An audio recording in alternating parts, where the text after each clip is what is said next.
तो दोस्तों, हमारे YouTube चैनल पे आप लोगों का स्वागत है। मैं हूं कमलकांत और अभी हम बात करेंगे बीपीएससी के संदर्भ में। देखिए दोस्तों, बिहार सरकार के द्वारा जो आरक्षण का जो दायरा था वो बढ़ाने की जो बात की गई थी और उसके तहत विभिन्न वैकेंसी जैसे कि टीआरई थर्ड, आपको जो है हेडमास्टर की जो वैकेंसी थी, ये सभी में आपको जो है आरक्षण का दायरा बढ़ा दिया गया था और ये आरक्षण जो है 75% की सीमा तक पहुंच चुका था। लेकिन अब ये बड़ा प्रश्न उभर चुका है कि क्या हाई कोर्ट में जो फैसला आया उसके बाद जो सरकार सुप्रीम कोर्ट का रुख की है, हालांकि सुप्रीम कोर्ट ने मामले की सुनवाई की बात की है, तो ऐसे में क्या सरकार जो है कि रिजल्ट को जल्द देना चाहती है। 50% पे रिजल्ट आउट होने जा रहा है और ईडब्ल्यूएस को 10% अतिरिक्त जो आरक्षण है उसको देते हुए ये बातें छात्रों के बीच जो है कि लगातार फैल रही है और इसमें जो है कि बहुत सारे छात्र कन्फ्यूजन में है कि आखिर स्थितियां क्या होगी इसको लेकर। तो मैं यहाँ एक बात आपको स्पष्ट तौर पे बता दूं कि अभी बिल्कुल भी इस मुद्दे पर स्थिति स्पष्ट नहीं है। जो भी न्यूज़ आ रहा है वो आपको पेपर के हवाले से आ रहा है। तो ऐसे में सरकार क्या दिशा निर्देश देती है, क्योंकि बीपीएससी सभी मामले में, चाहे वो हेडमास्टर के मामला हो, चाहे वो आपको प्रधानाध्यापक का मैटर हो, तो सभी में आपको जो है कि टीआरई थर्ड का मैटर हो, सभी के लिए आपको दिशा निर्देश समान प्रशासन विभाग से मांगा गया है। तो ऐसे में क्या इसका इम्पैक्ट होगा, इसको लेकर जो है कि बहुत बड़ा प्रश्न चिन्ह उभर रहा है। और इसके साथ साथ बीएओ की जो वैकेंसी है, ब्लॉक एग्रीकल्चर ऑफिसर, उस पर भी इसका प्रभाव पड़ना तय है। तो अभी तक जो सूचना है उसके तहत समान प्रशासन विभाग की तरफ से कोई भी ऐसा नोटिस जो है कि जारी नहीं किया गया है, कोई परामर्श बीपीएससी के पास नहीं पहुंचा है। हालांकि जो है कि आपको एक प्रारूप देखा जा रहा है जिसमें कहा गया है कि 50% आरक्षण के हिसाब से रोस्टर क्लियरेंस किया जाए।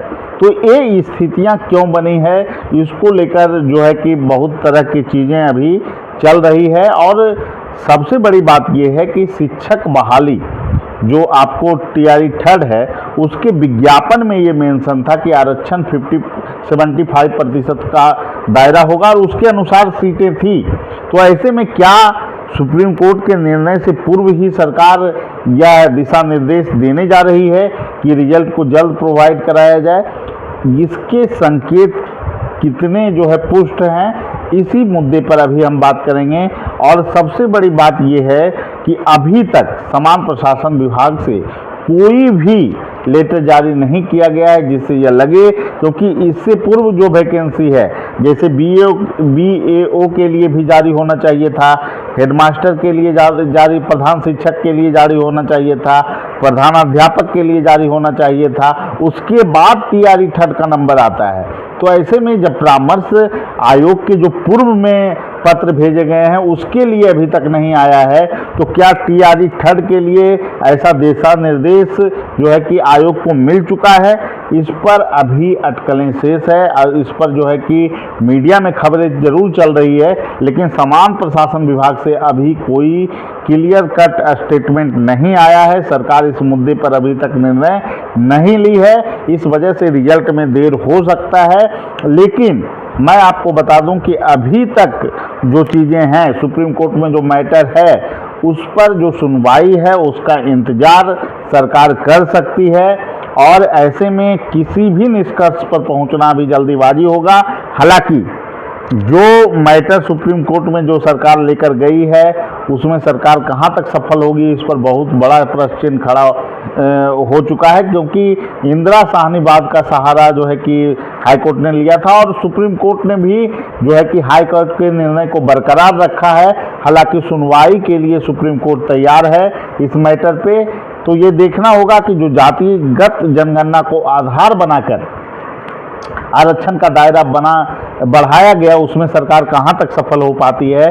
और सरकार की तरफ से यह भी बातें सुनने में आ रहा है कि 9वीं अनुसूची में इसे शामिल करने के लिए को लेकर सरकार की तरफ से दबाव बनाया जा रहा है। लेकिन सबसे बड़ा बात यह है कि अगर 9वीं अनुसूची में यह शामिल हो भी जाता है या फिर करने का प्रयास किया जाता है तो केंद्र सरकार इस पर क्या सहमत हो पाएगी, या ऐसी मांगे तो हर एक राज्यों में उठेगी।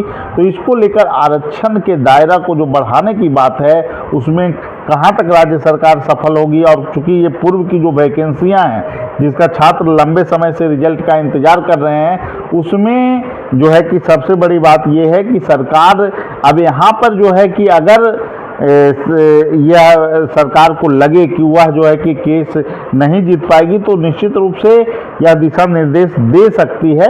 हालांकि फिर केस का कोई मतलब नहीं रह जाएगा, क्योंकि विज्ञापन में जो चीज़ें मेंशन हैं उसमें अगर बदलाव किया जाता है तो इसका सीधा सा आशय समझा जाएगा कि सरकार जो है कि पूर्व के आरक्षण नीति को ही फॉलो करेगी। जैसे लेकिन एक बात जो देखने को मिला है कि मुख्यमंत्री जी काफ़ी स्ट्रॉन्ग रूप से बोले हैं इस मुद्दे पर कि जो है कि आरक्षण के दायरा को जो बढ़ाने का उनका प्रयास है उस पर वो कायम है। हाई कोर्ट में जो है फैसला हाईकोर्ट ने सुनाया है उसके जो है कि विरुद्ध सुप्रीम कोर्ट को गए हैं और वहाँ पर मजबूत तथ्यों को सामने रखेंगे जिसके कारण राज्य सरकार की जीत होगी, ऐसा उनका कहना था। और इसके अलावा 9वीं अनुसूची में शामिल करने की बात की गई है।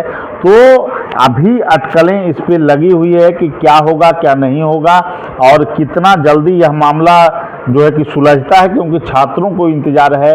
और इसको लेकर बहुत सारे जो चैनलों पे सर्वे जो दिखाए जा रहे हैं कि कटअप क्या होगा, 50% का जो पे रिजल्ट आता है तो फिर क्या इसका परिणाम होगा।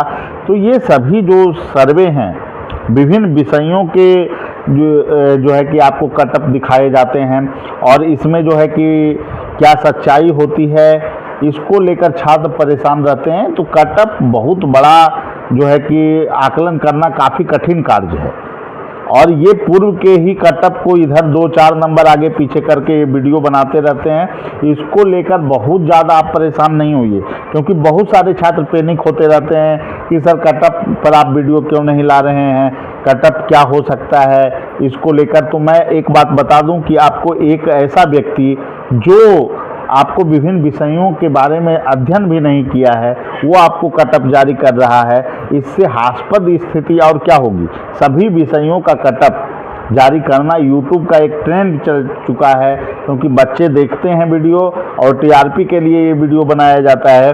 तो इसको समझना होगा, छात्र को आपको अपनी मानसिक स्थिति को जो है कि मजबूत रखना होगा। और कटअप को लेकर जो चीज़ें होती है उसमें प्रश्न का स्तर मायने रखता है। अगर परीक्षा साफ सुथरी ढंग से हो तो कटअप का आकलन बेहतर ढंग से किया जा सकता है, इसमें कोई दो मत नहीं है। मैंने पूर्व में 60-62 में, 63वीं में, 64वीं में जो आकलन किए थे बीपीएससी का, लगभग कटअप हो ही गया। लेकिन बाद की जो स्थितियां बनी जो है कि आपको 67वीं में प्रश्न पत्र का आउट होना और बाद में बहुत सारे आरोप बीपीएससी पे लगते रहे हैं। निश्चित रूप से ऐसे में कटअप पर जो है ज़्यादा बोलना उचित नहीं होगा। छात्रों की मानसिक स्थिति जो है कि इससे प्रभावित होती है।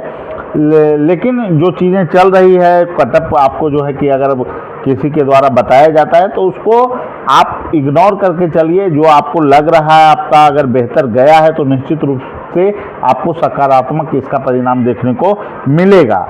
कटअप हमेशा जो है कि सर्वे जो है विभिन्न खास करके शिक्षक बहाली में जहाँ इतने विषय हैं वहाँ पर कटअप हमेशा धराशायी होता है। 1-2 विषय का मैच कर जाने पर लोग दावा करते रहते हैं कि मेरा ही कटअप सही है। ये सब बिल्कुल बेबुनियाद तथ्य है, इसमें कोई सच्चाई नहीं है।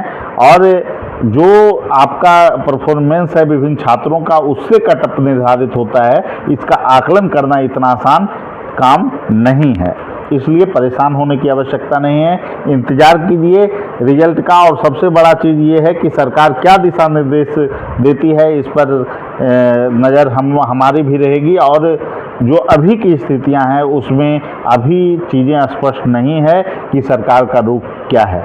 ठीक है, सभी लोगों को धन्यवाद। फिर अगली वीडियो में मिलेंगे। Thank you.